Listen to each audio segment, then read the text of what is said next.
We talk a lot about conservation in terms of what's out there: protecting forests, restoring wetlands, saving species from disappearing. And all of that matters deeply. But I want to offer you a different way of thinking about conservation today. One that starts a lot closer to home. One that starts with you.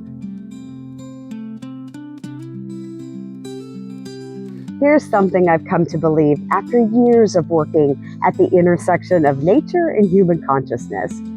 The way we treat the natural world is a direct reflection of how we treat our inner world. And the reverse is also true. When we're depleted, disconnected, running on empty, we don't have the capacity to care for much beyond our own survival. We become reactive. We take more than we give. We stop noticing the small, beautiful things that actually sustain us. Sound familiar? Because that's also exactly what happens to an ecosystem under stress.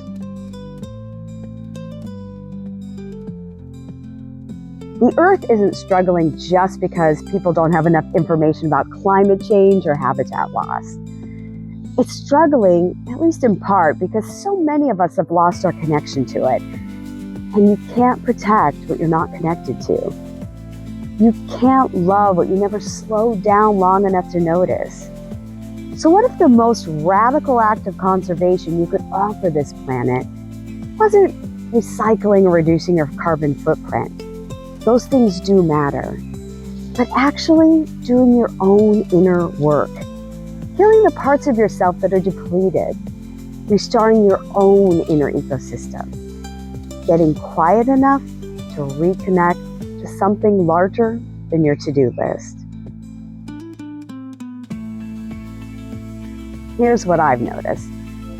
People who have done their own deep work, who've sat with their grief, faced their shadows, restored their own sense of wonder and awe, those are the people who show up for the world differently. They might notice more, they invest more, they might protect more. What if healing yourself wasn't selfish? What if it was the foundation that everything else gets built on? What in your inner world has been neglected and needs your attention right now? What part of your own ecosystem is under stress? And what would it mean to treat your own restoration with the same urgency and tenderness that you give to something you are trying to save? Because you can't pour from an empty cup, and neither can the earth.